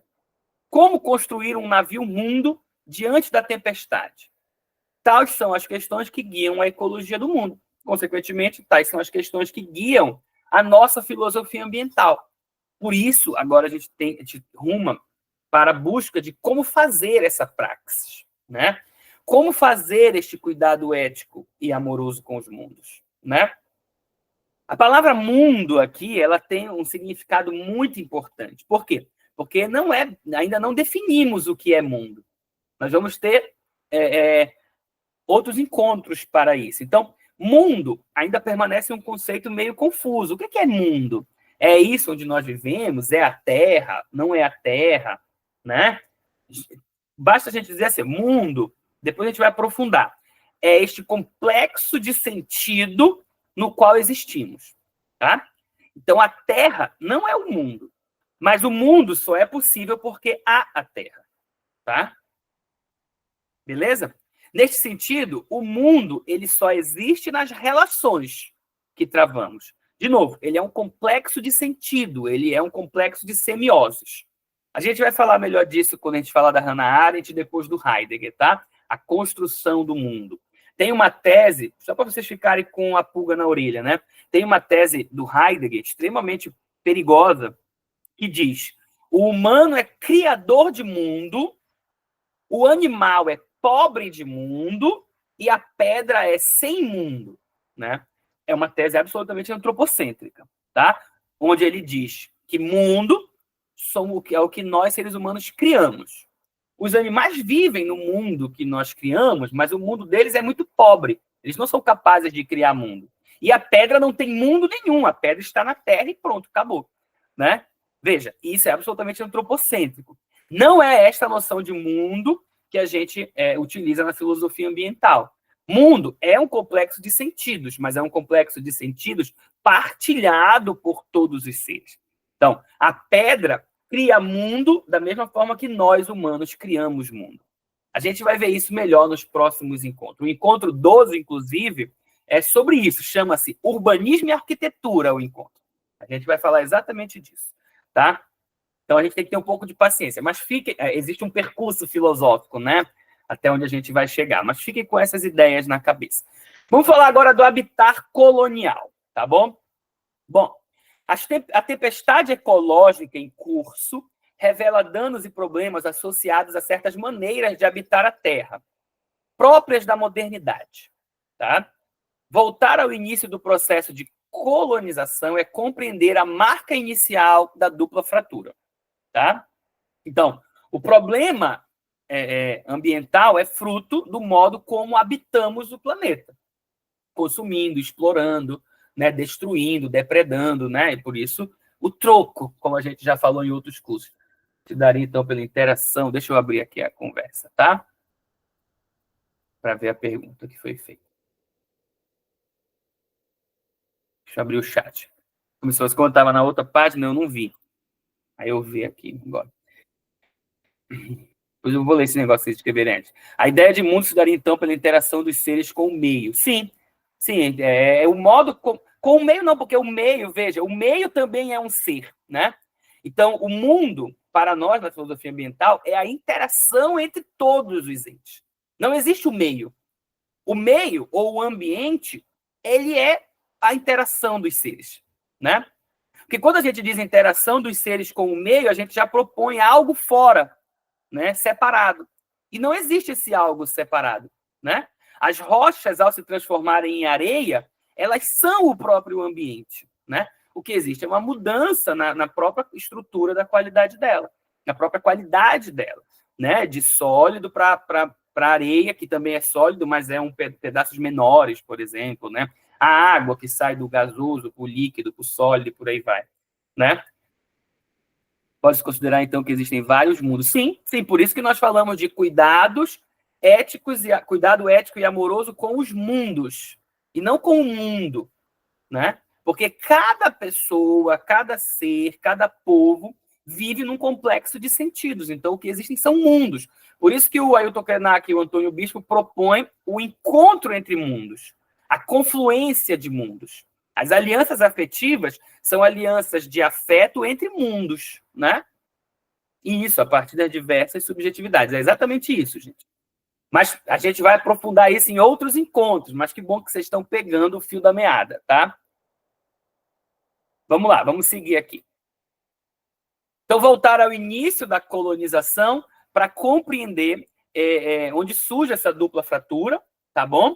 Ela é marcada historicamente. Apesar de já existir a atitude, né, na teoria, né, essa ideia de que o humano é o ente privilegiado, muito antes da chamada Grandes Navegações, o início da dupla fratura se dá com as grandes navegações, porque é quando é posto em prática, de fato, este projeto de habitat colonial, tá bom?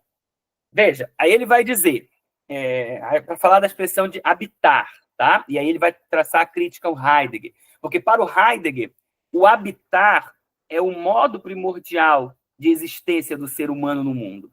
Ele vai dizer, no modo de ser no mundo fundamental é habitar.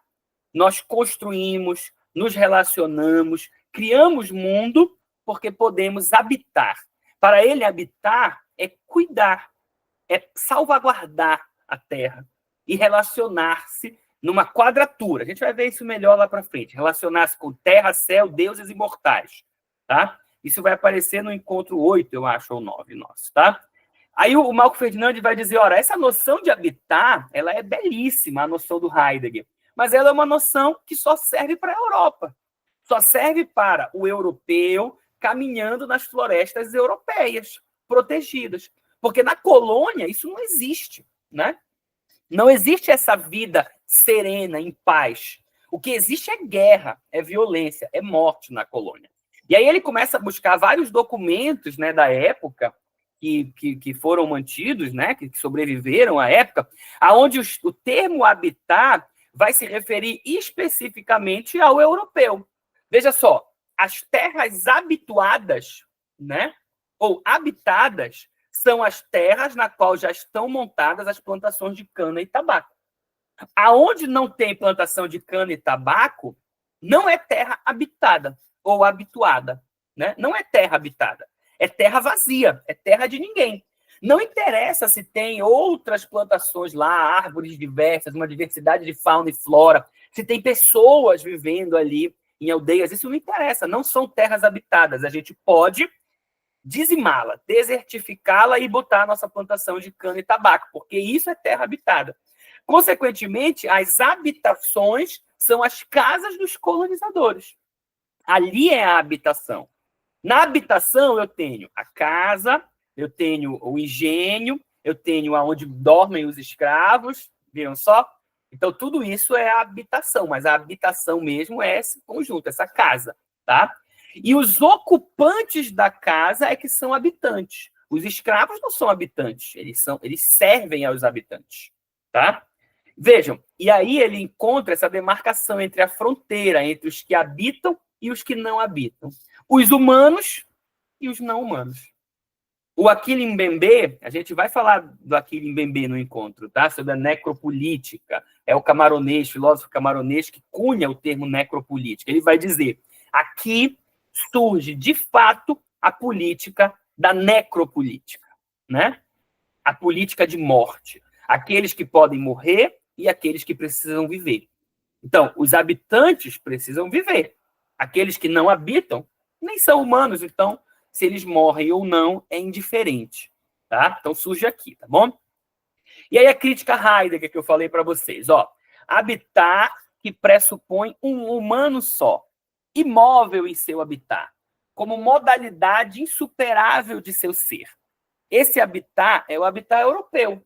É o Heidegger caminhando nas florestas que circundavam a cabana na qual ele morava, na Floresta Negra, na Alemanha. O nome da floresta, inclusive, é esse, Floresta Negra. Então, ele tinha uma cabana e ele ficava andando pelos caminhos da floresta. Há um texto, inclusive, chamado Caminhos da Floresta, do Heidegger. Ora, ele pode habitar.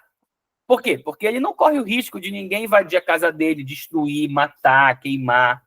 Né? Então, ele pode habitar o mundo, mas na colônia isso não é possível. Olha, o habitat colonial exige a relação dos que habitam uma terra, que não é sua terra, e a relação com os que não habitam, que são humanos e não humanos ali. São aqueles nativos que estão lá atrapalhando e esse bando de bicho de árvore esquisita que não serve para vender, que eu não sei o que eu faço com isso. Destrói tudo. Bora plantar cana, bora plantar, né? Enfim, tá? Então, Heidegger ele vai dizer, não serve para compreender o habitat colonial. Não serve. Sem o outro, a terra é deserto, é desolação. O ser com, ele está sempre em falta na teoria heideggeriana. Mas fiquem com esse slide na mente, tá? E aí eu me lembrei que eu não mandei os slides para vocês, e eu me lembrei que alguém ia me lembrar de mandar o slide, e não me lembrou, e eu também não lembrei de lembrar de mandar. Então, vamos tentar lembrar de lembrar ao longo da semana para eu enviar. Então, fique com esse slide na mente, tá? Para gente... que a gente vai voltar a ele no encontro sobre o Heidegger, tá bom? Essa crítica entender melhor.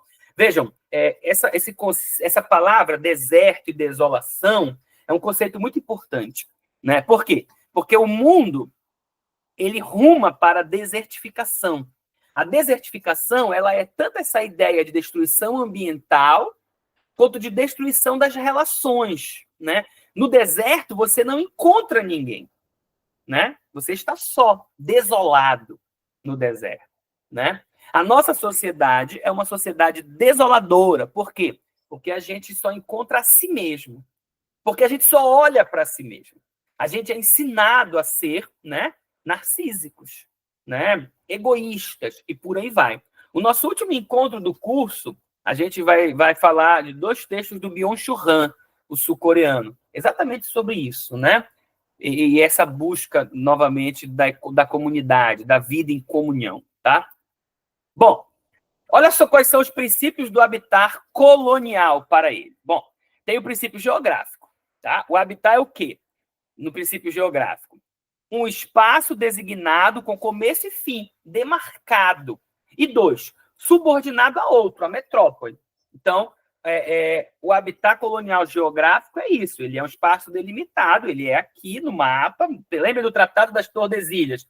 Daqui do meridional, não sei o que, para cá, é de Portugal, daqui para lá é da Espanha, né?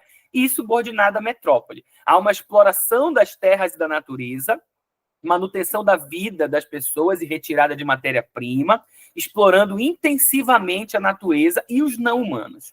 E aí eu tenho o altericídio, né? A morte do outro, o extermínio do outro, né? Que impossibilita o habitat com o outro, com o diferente. Se a Terra... Vejam, aí ele... Quem lê o texto viu, eles citam uma bula papal, um documento do Papa escrito, né, 1 ou 2 anos antes das invasões das Américas, né, que diz exatamente isso: a terra pertence aos cristãos, né? Olha a autoridade que está dizendo isso. O Papa. Papa é o representante político de Deus na terra. Então, o que ele diz está dito. O que ele ligar aqui foi ligado no céu, o que ele desligar aqui foi desligado no céu. Então, essa ideia que ele diz, olha, a terra pertence aos cristãos, chancela e justifica tudo que foi feito nas colônias, tá? Sejam elas colônias nas Américas ou nas Áfricas, tá? Enfim, mas é justificado por essa ideia. Então, se a terra pertence aos cristãos, então devemos guerrear e eliminar ou cristianizar os não cristãos. Mesmificando todos, faz-se um habitar sem o outro. Ora, se todo mundo é igual, não existe o diferente, não existe o outro. Isso é altericídio. Então, você pode fazer o altericídio pela guerra e pelo extermínio, ou pela forma de aculturação, né? Que é o epistemicídio, tá? Fazer habitar. Existe uma ordem, veja, né, nos povos, nas metrópoles, tá? Tanto de Portugal quanto de Espanha e todas as outras, França, Inglaterra. A ordem era fazer habitar. O que é fazer habitar? Quais são os fundamentos do fazer habitar? Tem aí alguns fundamentos. A apropriação de terras, evidente legitimidade dos europeus como donos da terra, já que a terra pertence aos cristãos. Então, vamos nos apropriar dessas terras que são nossas, né? O desbravamento, que significa literalmente abater árvores, abrir espaço e terreno. Então, hoje em dia a gente tem os desbravadores, né? A gente acha tão bonitinha aquelas crianças com aquele lencinho no pescoço, aquela roupinha bonitinha de desbravadores, mas a palavra desbravamento significa literalmente um ato do fazer habitar, que é cortar as árvores, eliminar quem estiver no caminho, abrir espaço e terreno para o plantio, né? Que vai trazer o lucro. Então, é isso que significa a palavra desbravar. E os massacres, que é a violência contra os ameríndios e as ameríndias, né? A dominação masculina, que é massacrar os homens e violar as mulheres. No Brasil, existia a política do cunhadismo, né? Você já deve ter ouvido falar, tem naquele livro do povo brasileiro, né? Do Darcy Ribeiro, ora, o português percebeu, veja, que os indígenas, eles viviam por meio do cunhadismo. Então, se ele casasse com uma indígena, todos os parentes dela se tornariam automaticamente seu parente também. Então, ora, em nome de ter mais gente para trabalhar ali na fazenda dele, ele começava a casar com um monte de indígena. Consequentemente, ele começava a angariar um monte de parentes indígenas que iam trabalhar com ele, né? Para ele, porque agora a fazenda era da família, né? Olha que doideira. Então, essas políticas de violar as mulheres estavam aí presentes e matar os homens, né? Que é o princípio do altericídio, né? Ora, nós temos os selvagens de um lado e os habitantes do outro. Os habitantes precisam eliminar os selvagens, senão o habitat não vai ser possível. E aí nós temos, além dos fundamentos do habitat colonial, as formas de habitat colonial. Quais são essas formas?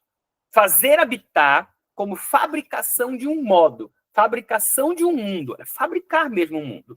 Surge aí, é trazida, no caso, né, da Europa, a ideia da propriedade privada, que é concedido títulos de terra, exigindo que se desbravasse e cultivasse. Olha, eu te dou um título dessa grande quantidade de terra, desde que você cultive e desbrave essa terra.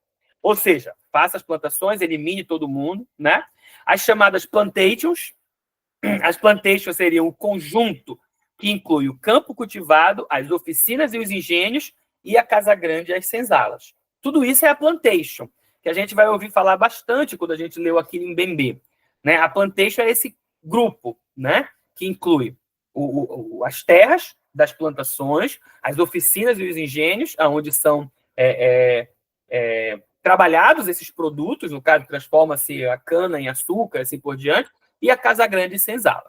E a escravidão, como esta terceira forma do habitat colonial, que se transformou em servidão perpétua, que substitui a servidão por contrato. Então, antes de começarem a trazer as pessoas para serem escravizadas nas Américas, né, diretamente da África, existia uma outra forma de trabalho, que era a servidão por contrato. Então, alguém com muito problema lá, sei lá, em Portugal, na Espanha, assinava com a coroa um contrato de servidão por contrato. Eu vou servir por 5 anos, por exemplo, e não vou receber nada.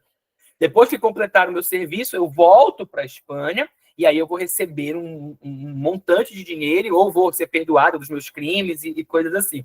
Então, eu tinha um contrato de servidão.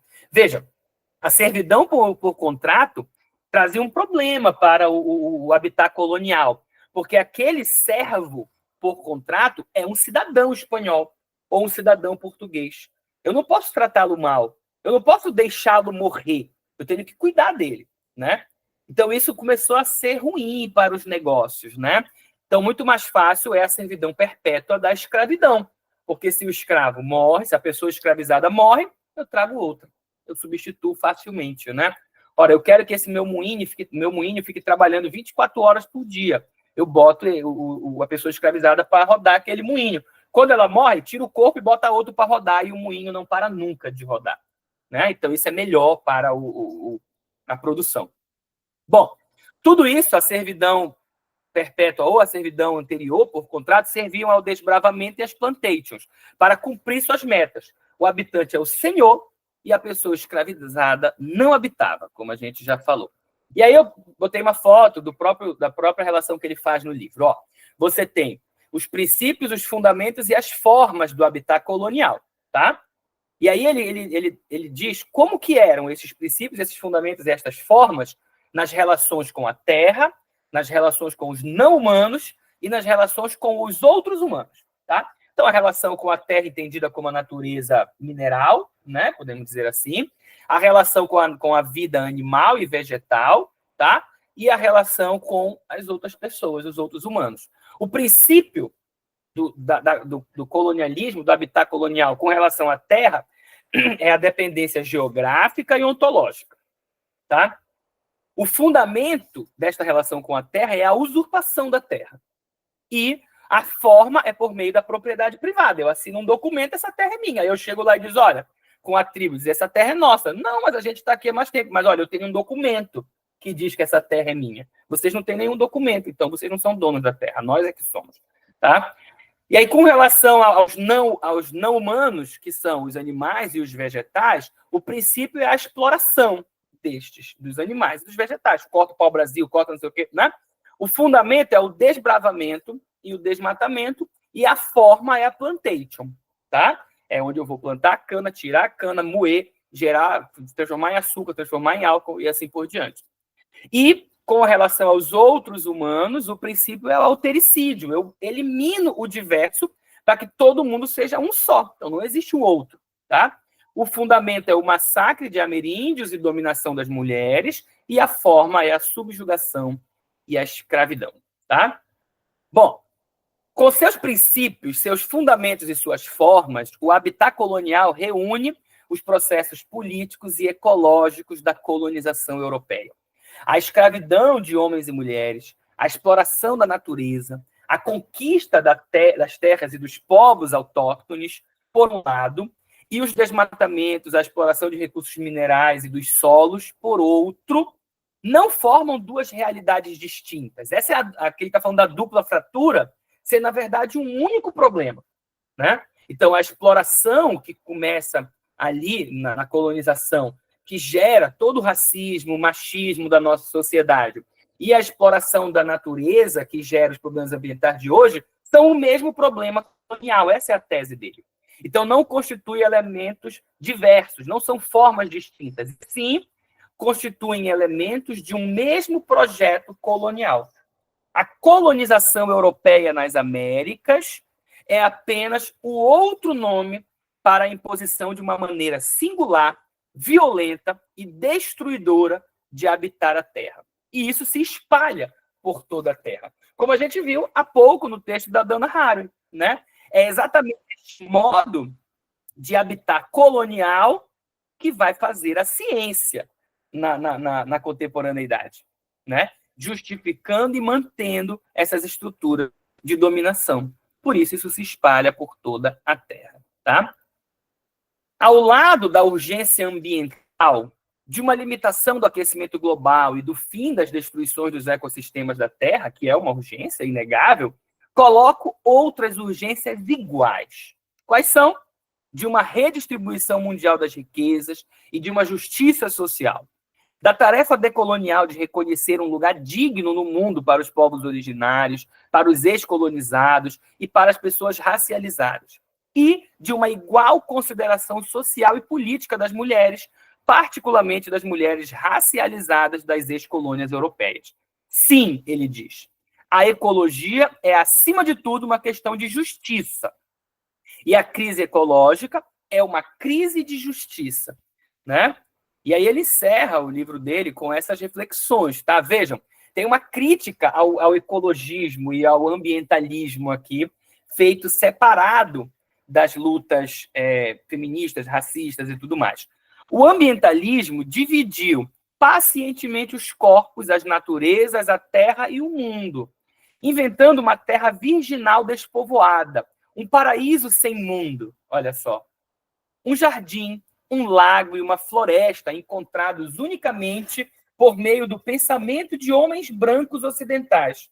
Do mesmo modo, o ambientalismo separou a justiça ambientalista de seus impulsos antirracistas e feministas iniciais. Os partidários ambientalistas do antropoceno, e aí vocês podem ler todos aqueles que seguem e concordam com a ONU, por exemplo, são partidários antropocêntricos do ambientalismo. Expõe com angústia a perspectiva de um colapso pelo qual exigem justiça, sem reconhecer os colapsos passados, as escravidões e os genocídios, sob o pretexto de que hoje se trataria de um tema global. Né? Olha, hoje a gente está falando de um problema global. Ora, a escravidão, né, o machismo não são problemas globais, são pontuais, né, e tal. Então, esses seriam os partidários do antropoceno, defendendo o ambientalismo. Tá? Construir o navio-mundo, para a gente encerrar. Construir este navio-mundo exige uma ecologia decolonial, que destitua a constituição colonial do antropoceno para abrir o horizonte de um mundo. Veja, não se trata de acabar com o humanismo, mas de acabar com esse humanismo sordidamente racista. Não se trata de acabar com o universal. A gente vai falar mais sobre o universal e humanismo nos outros encontros, principalmente no módulo sobre o antropoceno, tá? Então, não se trata de acabar com o universal, mas de acabar com esse universalismo vertical, que erige o Ocidente como a medida de toda cultura e de toda história. Esse que prevalece, que fundamenta e que domina em favor de um universal verdadeiramente universal. Um universal que reúna, que escute e que celebre o encontro da diversidade, tá, gente? E o último slide, para encerrar a foto aí do nosso curso. Então, vejam, o que a gente viu hoje nesses dois textos, tá? A gente viu exatamente que a ciência, que justifica os conhecimentos e as políticas do nosso mundo, ela é absolutamente enviesada, né? Em uma estrutura de mundo, tá? que é machista, patriarcal, né, que funda o habitat colonial, como foi dito. Então, se a gente quer pensar uma outra forma de fazer política no mundo, ou uma forma de realizar a praxis da filosofia ambiental, a gente precisa desconstruir essa estrutura e compreender que não existe a diferença entre natureza e cultura, né? Daí o título do nosso encontro, O Animal Social é Natural, tá bom? Eu vou encerrar a gravação, que a gente ainda tem, começamos com 2 minutos de atraso, temos exatamente, então, 10 minutos, 15 para as dúvidas, para o debate, tá bom? Vou mandar os textos do próximo encontro para vocês, daqui a pouquinho. A gente vai continuar falando ainda desta temática, e aí a gente segue. Muito obrigado. Deixa eu encerrar aqui a gravação, e aí a gente abre o nosso debate. Parar a gravação.